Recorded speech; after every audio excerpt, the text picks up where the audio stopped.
When you kind of look at reestablishing chemistry with like a new punter, what kind of goes into that process? How difficult is that? And like, how do you kind of get the nuances of a new guy? Well, the objective of spring was to kind of get us all thinking alike and all like knowing where our problems are and knowing where to step, knowing where to line up. And I think for this spring, I think we did a good job on that. So we can keep building off that in the summer. We'll go to Pete and then Daniel. I'm curious, how punishing is your position? I mean, you got to get that snap down, and then I don't know, do you crush that? How punishing is your position?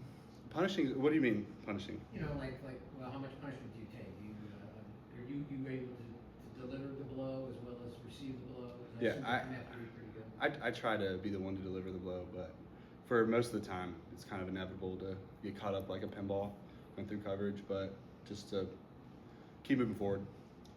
Daniel and Zach. The origin of becoming a long snapper, how did it happen?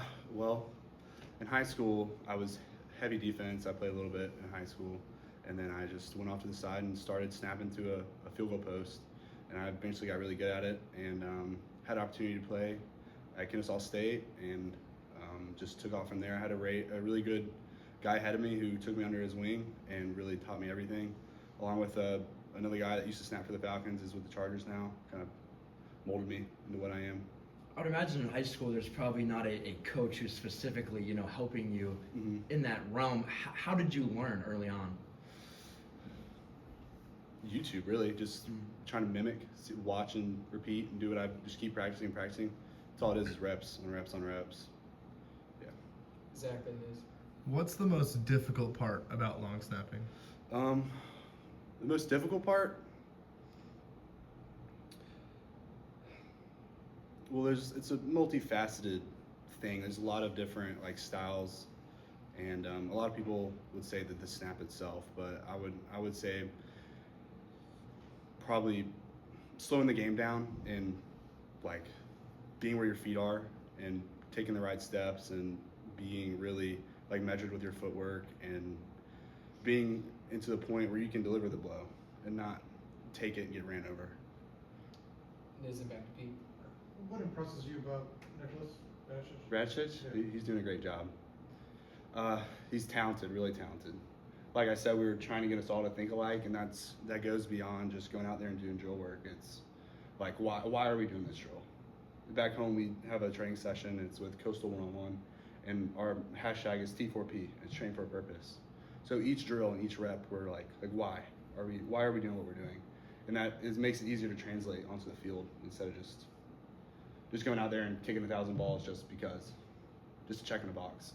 It's more than that, and it's better to have a direction because, like Coach Six says, 90% of it's in between your ears. So just having that approach that he has is something that's intangible and uncoachable, and that's really impressive to me. Pete and Zach. I'm curious, how many reps do you do in practice? How much do you do that, and then how much pride do you take in your role in special teams? Well, I'm a leader in the room, so immense pride. And as far as how many reps I do, I'm kind of like a data nerd.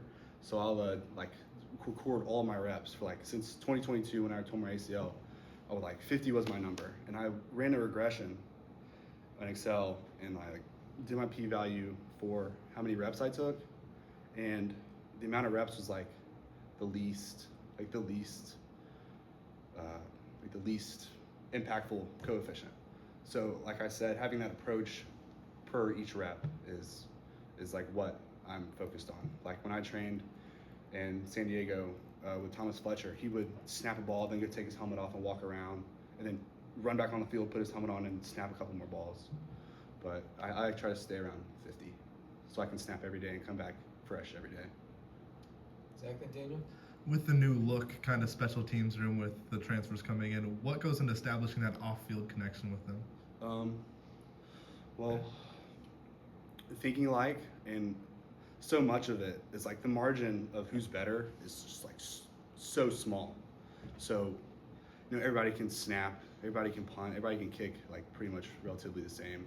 like what are you doing like outside that can give you an edge to keep like to stay ahead and to give us an advantage because we're playing against some really good football teams in the fall. And then Daniel, last one. When you mentioned a p-value and all that stuff, it feels like very analytical. Mm-hmm. When did your analytical mind kind of start in football? Once I got here, because like the day one in fall camp, he sat down with the players manual, had every stat that you could think of, and I thought how like our 2 losses last year were like directly correlated with how the punt team performed. So like it really like established why that is to be. Thank you. Thanks, Mark.